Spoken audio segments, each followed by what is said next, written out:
lovelies. First of all, the appearance is very homey because, well, A, I'm at home, and B, because I'm pretty ill. I think I managed to get this kind of like virus that's been really bad, and I don't think I've been this ill this whole year. Yesterday, I think, was the worst day. I had a fever of 39.9 and I was home alone, so I was really trying to get better, to reduce the fever. Luckily, sometimes being a pharmacist really helps, so I literally took everything that I could find at home, I mean, like, for that kind of stuff. And then, yeah, now I can't say I'm better. I've been actually vlogging today, even though I'm still in bed, but yesterday I just couldn't vlog. It was like not possible. But since I'm not ahead, I'm vlogging day for day, I didn't have any content for you guys, so I didn't have any content for today's vlog, and because of that I decided to film a Q&A, which is something many of you wanted me to film anyway. Sorry, I'm a little bit breathless, but that's what happens. I asked you to ask me some questions under my last Instagram picture, and there's a lot of stuff here, so I'm gonna go straight into it. Some of the questions, of course, are in Serbian, but I'm going to translate them into English and reply to them in English, because otherwise it would not make much sense if I'm doing half a video in Serbian and half a video in English, right? Okay, so I have to mention that one of my followers, InstaViki, said, Tamara, please continue to open your Christmas calendars in the Vlogmas. I'm sad I missed like many pieces and I'm curious to know what's inside. Love you and sending loads of love. Because I was traveling, I haven't actually opened my advent calendar, like half of it. So I think in tomorrow's vlog, or today, because I've been vlogging today, I'm gonna try and unbox or like open as many doors as possible so that Vicky, you can finally see it. When will you travel again with Dushan? This seems to be a very, very popular question. So since February, Dushan and I have traveled together every month.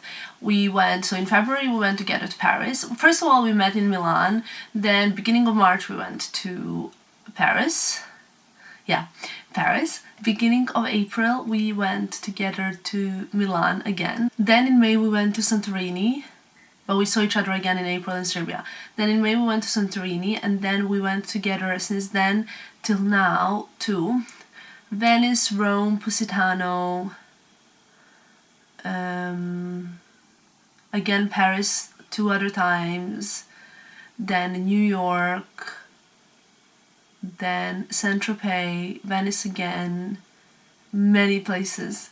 You would have to scroll through my Instagram to see all the different trips, because we went to many trips together, sometimes even every 2 weeks basically, but it was pretty cool. And yeah, to be honest, our next trip is probably going to be in January, sometimes in January, so not that far away. We're gonna see each other in Serbia most likely for in the beginning of January anyway.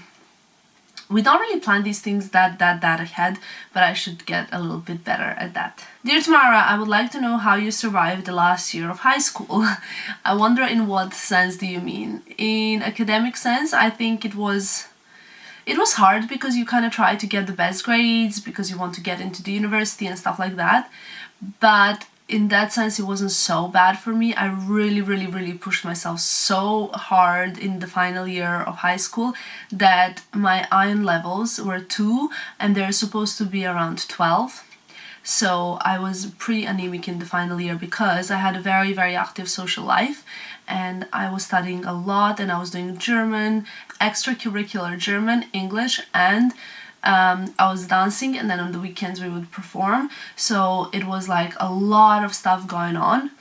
But I don't know how I survived it. I managed somehow. My best advice would be just to tell yourself that you need to give your best.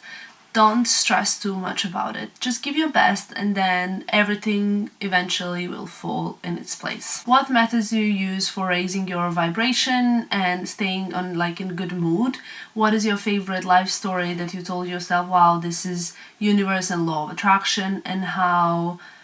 Oh, it's a long question. Okay, so in general with law of attraction, I think, how do I stay on good vibration? Well, okay, in general, how I stay on good vibration, there's one thing for sure. I think in general I am not a negative person, and that's because I'm very, very emotional and I'm very sensitive. So if I was negative, I would really like kill myself with it, you know? It's like, it's kind of almost like my body's mechanism of coping with everything that's happening. I always like to look at the brighter side, and whenever something bad happens, first of all, I try to ask myself, yeah, but what good can come out of it? Then when you know, when you're just sad and you're like, oh, like I'm sad, there's kind of ways of getting out of it. One thing is always asking yourself, but why am I sad? Like, what happened to make me feel this way? So you try to kind of go back.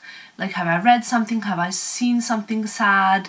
What happened that made me really sad? And then when I figure out what it is, then I ask myself, is this what happened worth me feeling like this? And usually it isn't, to be honest. Usually the emotion is much, much, much bigger than the actual thing that happened. And then if it is though bad, then I ask myself, but what's the worst thing that can happen? So if it's like anxiety about something that's going to happen in the future, I always ask myself, what is the worst thing that can happen? And to be honest, the worst thing that can happen is never as bad again as the feeling inside. So that usually raises my vibration. If I feel like I'm just agitated and a little bit easy to get angry, you know, that kind of feeling when you're just a little bit agitated, then I ask myself, okay, what happened? Is it the hormones? Is it that something happened?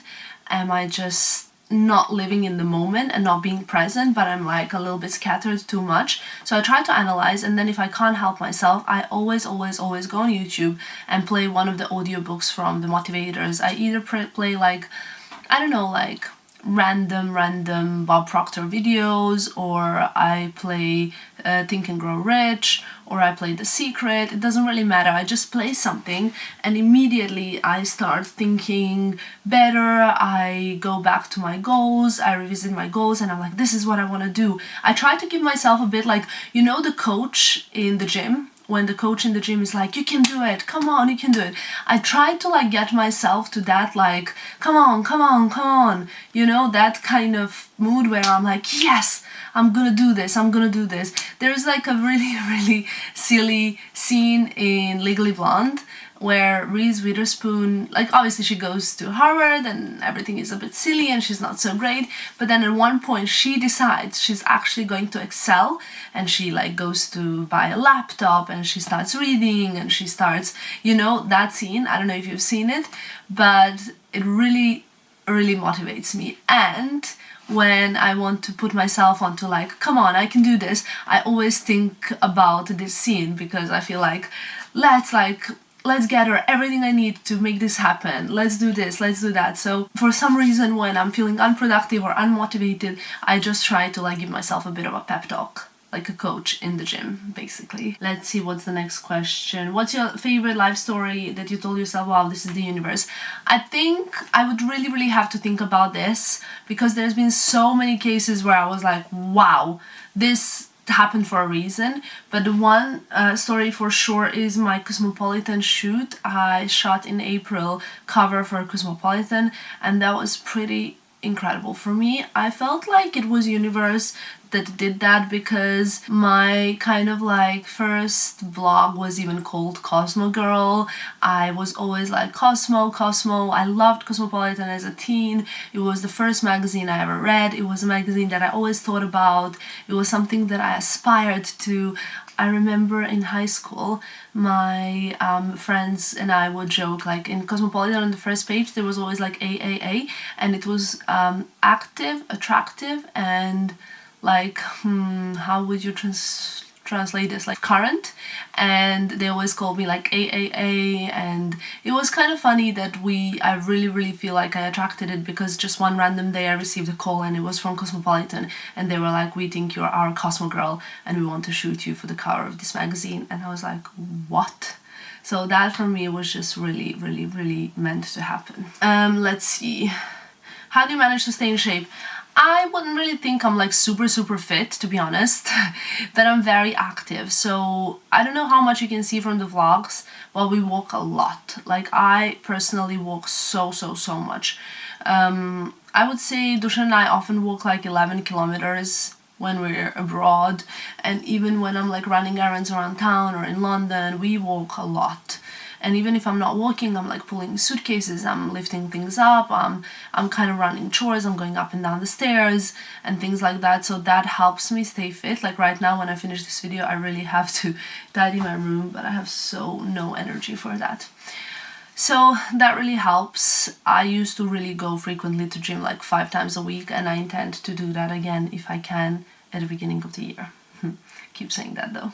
How old are you? I'm 28. What have been your top 3 favorite destinations if you can only pick 3? I would say that this year I really enjoyed Santorini trip. I loved Positano. I thought it was beautiful, as well as Adelboden was amazing because of the snow and the mountains. There were so many trips though I did this year that I would really have to go back to everything and like revisit and see what was my favorite. I always love Barcelona. I love going back to Barcelona. Amsterdam was amazing. I saw my friends. Like there's so many places that I really enjoyed and that I really love, but it's so hard to say like this. Which 3 beauty products can you not live without? At the moment, it would be All Hours Foundation by Yves Saint Laurent. It would be Dolce & Gabbana Dolce Carezza lipstick. It would be maybe Guerlain Terracotta bronzer. That would be enough, I guess. Favorite Christmas tradition, preferably Serbian one. Okay, my favorite Christmas tradition in Serbia is next. My mom makes this really big round bread, which we call pogača, and what it is, it's like, it is a bread, but it's kind of like in between sweet and salty bread. You can eat both sweet, you can eat it both with sweet and salty things. Kind of difficult to explain.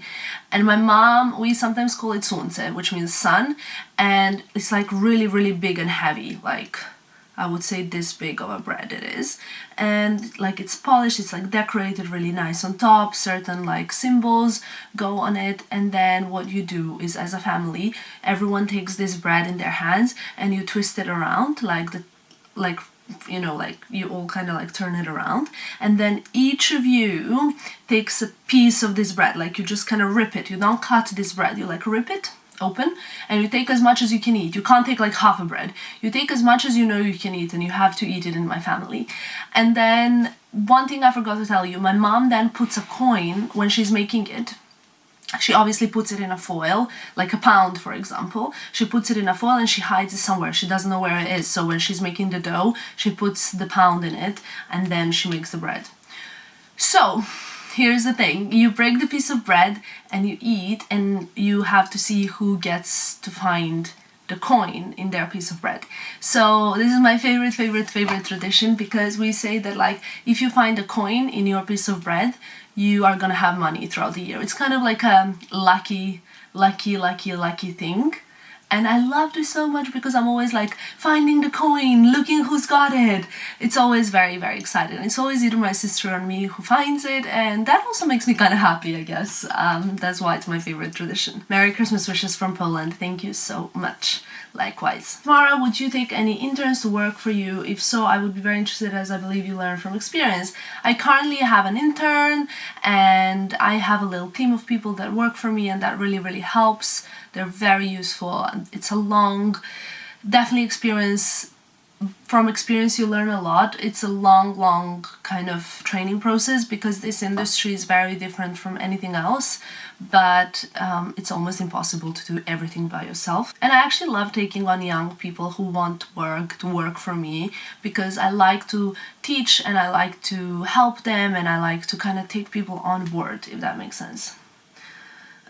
If you could pick one celebrity to spend a day with, who would it be? From the living ones, it would be J.K. Rowling. If I could spend a day with someone who's died, he's not really a celebrity, but a very successful and famous scientist from the past, it would be Nikola Tesla. I'm just so inspired by him. I'm a huge fan.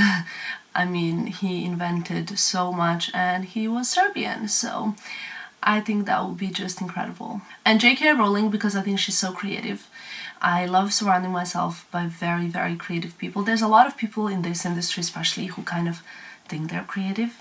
This is a bit like, sounds a bit negative, but it's not. Like, I just think that coming from a country where I come from, it's a very small country, but I'm very proud of it because we have some of the best world's athletes like Novak Djokovic, who for the longest, like for a very long time, was a tennis player #1 in the world. We have like really great football team, like water polo team, handball teams, like volleyball teams. Like we really have basketball. I mean, not forget that, like world winners. You know, it's like, I come from a small country, but the country itself is like, for some reason, we have a lot of talented people and a lot of creative people. And then you come to a country where there's so many people, and it's not actually as common to find creative people. I guess maybe because there's so many people and a lot more people are talented for different things. I don't know, I'm not sure I'm making sense here, but basically I love J.K. Rowling for her creativity. She's incredibly creative, and it's the kind of creativity that I look up to and that inspires me so much. What annoys you the most about the beauty industry? Take care, beautiful, and thank you for wonderful Vlogmas. Thank you so much, that means a lot to me. I'm so happy that you guys are enjoying my Vlogmas, honestly. So, what annoys me the most about the beauty industry? I think not really much, because again, I'm someone who always looks on the positive side, so I made a lot of friends in this industry, and it's so amazing that some of these people I would have never met if it wasn't for my blog, vlog, Instagram. I met some of the kindest, nicest, most genuine people who help each other, some really intelligent people that I can have really good in-depth conversations with, or with their partners, or with their children, or it's just amazing. Like, it really amazes me how much I managed to broaden my network. I would say I'm friends with some like German influencers, Dutch influencers, Italian influencers, Spanish influencers, influencers from the US. Within my agency, we have a lot of amazing influencers that I'm really good friends with and that I love and that I consider my friends. And then, of course, within the UK market, there are so many amazing influencers that I love and that I look up to and that I think are so talented. So within the beauty industry in the UK, sometimes I find it that it can be a little bit fake. Obviously not everyone, like very small percentage of people. People can try and like get information from you or get some info from you, but the moment you stop giving, they like turn their back on you. It's very rare, I would say, and it doesn't really happen that often. There are very few people. It's the kind of industry that if you stick together, you excel faster, because I have some information that I figured out that someone else wouldn't have and stuff like that. So if you stick together, you're likely to grow more, and so far that I really believe in that. But it's sad that sometimes people just try to use but not give, and take and not give. But I don't think I'm naive, so for me it's not really a big of a problem. I don't know, what else would I say? I think it's just an industry like any other entrepreneurial new industry where people are trying really hard. Sometimes people are a little bit desperate, but that doesn't really annoy me, because usually those kind of people don't really have much talent. I would say, what annoys me? I guess just the fakeness, but it's very rare, and luckily I don't feel like I'm affected by it. Do you like nail polishes? I notice you usually don't wear any.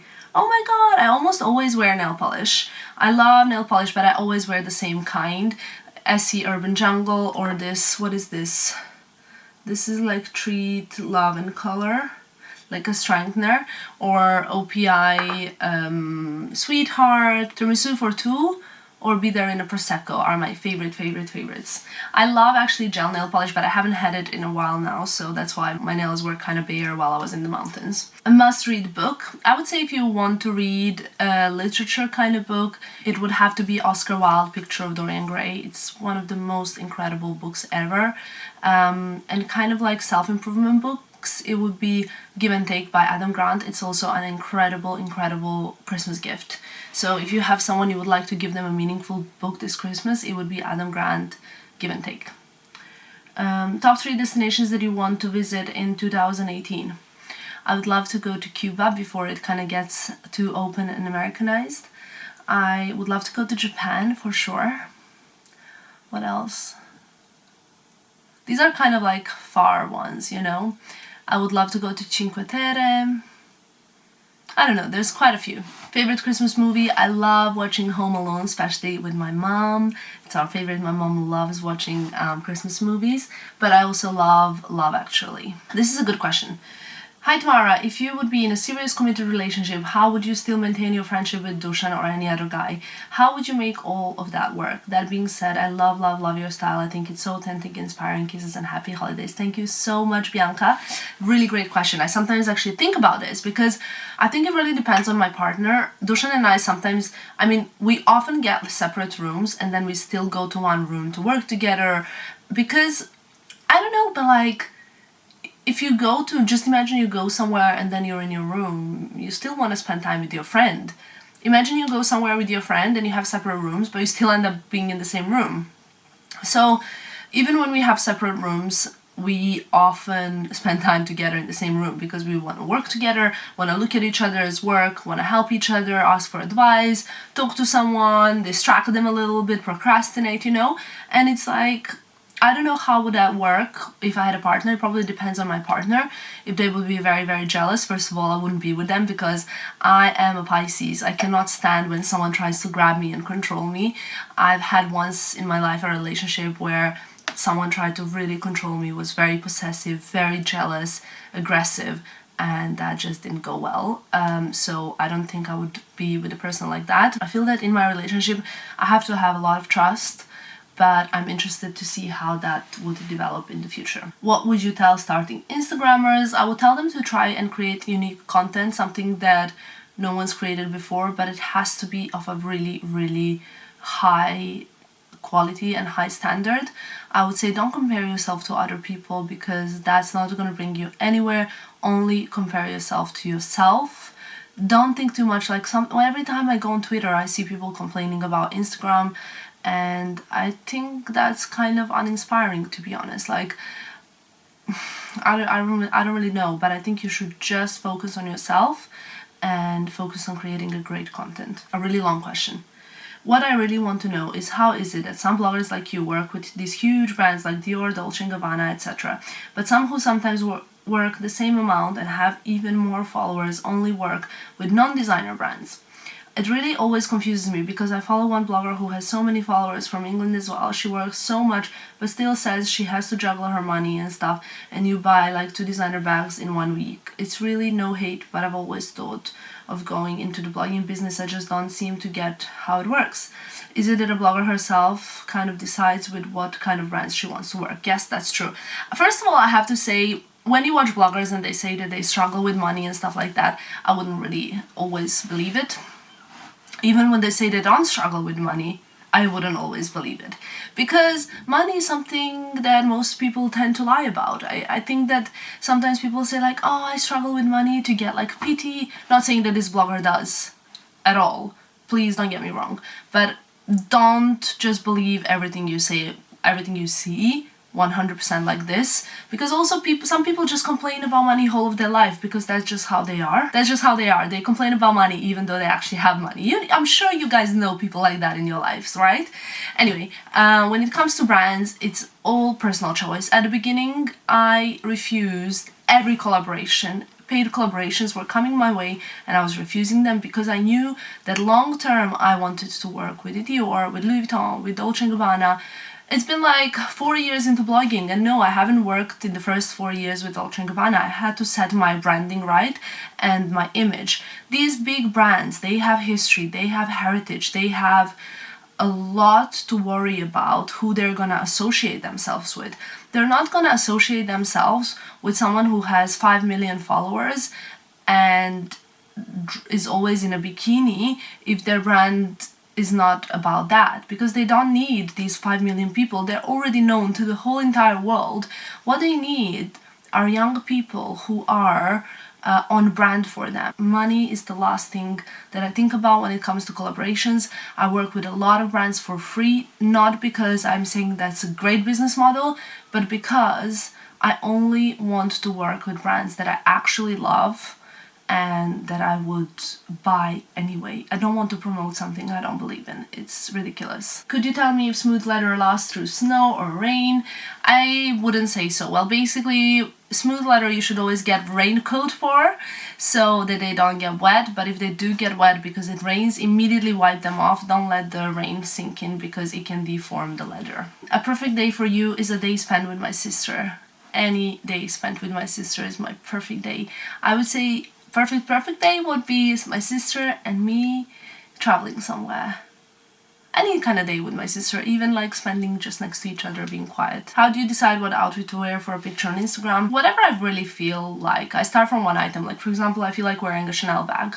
And then I'm like, what shoes would go with it? What jeans? What jacket? How cold is it outside? But if I packed, I usually prepare outfits that I want to wear on that trip.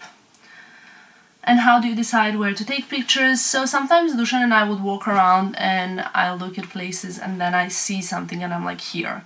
I don't know how, but I think it's years of doing it.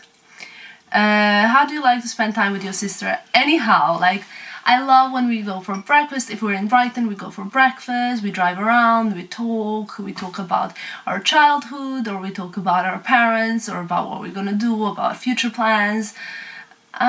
Problems, like, you know, everyone, normal stuff. I don't know, I just love spending time with my sister. She pushes me, she motivates me, and I try to do the same for her. I believe so much in her. I honestly look up to her so much. My whole of my life, I always wanted to do anything that my sister does. I wanted to listen to the music that my sister does. And I'm so grateful to my parents that I have her. This is the question that I got a lot. ¿Podrías hablar sobre el cambio en tus cejas? So it's about my eyebrows. I changed my eyebrows quite a bit. I actually spoke to Dusan about this recently and he told me, like, your face completely changed since August. What did you do? And I think my eyebrows helped a lot. I haven't got anything on my eyebrows right now. Like, nothing at all. No product. Why? Because I have been using Vita Brow for about a month and a half now, I think. And whereas I already had like relatively good brows, they would have like holes and they weren't so thick. But now I don't even need to use anything for them. I was actually considering doing microblading before to just like fill out the holes that I had. I have a scar somewhere here because I had chickenpox when I was 21. Sad story. But I've used Revita Brow and now I have hair growing even where I had a scar. It's incredible. It's honestly one of the most magical products. I don't know what am I gonna do with them, and I don't know now if they're too thick. I don't know, but I'm very happy with them. Question for your Q&A: how do you keep your hair long and healthy, and also what color is it? Where did you get your hair done? I honestly have the best hairdresser in Belgrade in the world. I'm gonna leave his description in the thingy bar below, but on Instagram he's UHS Taubener, and he uses the best products. Like, he uses Kerastase and Palmal, and he did a really good job with the color. Okay, ignore my hair now, I really need to wash it, but I'm so ill that I'm worried I'm gonna faint in the shower. And he does really good job with it, and I really appreciate what he does to my hair. Which languages do you speak and which languages do you want to learn? Currently I speak English, Serbian and Spanish. I understand Italian, but I would love to improve it because I spend a lot of time with my favorite Italians, and I guess a little bit of German, but it's very basic. I think this is it for the questions right now, you guys. I think we got to the end. I replied to quite a few, and I'm gonna go edit it so I can upload it tonight. I'm gonna vlog today throughout the day, so you actually have a vlog, proper vlog tomorrow. Sorry about this. I love you loads, and thank you for all of your support on my Instagram, on my YouTube, and on my blog. I really appreciate it, and I really appreciate all of your comments and all of your wishes. So thank you so much. I'll see you tomorrow. Bye, guys.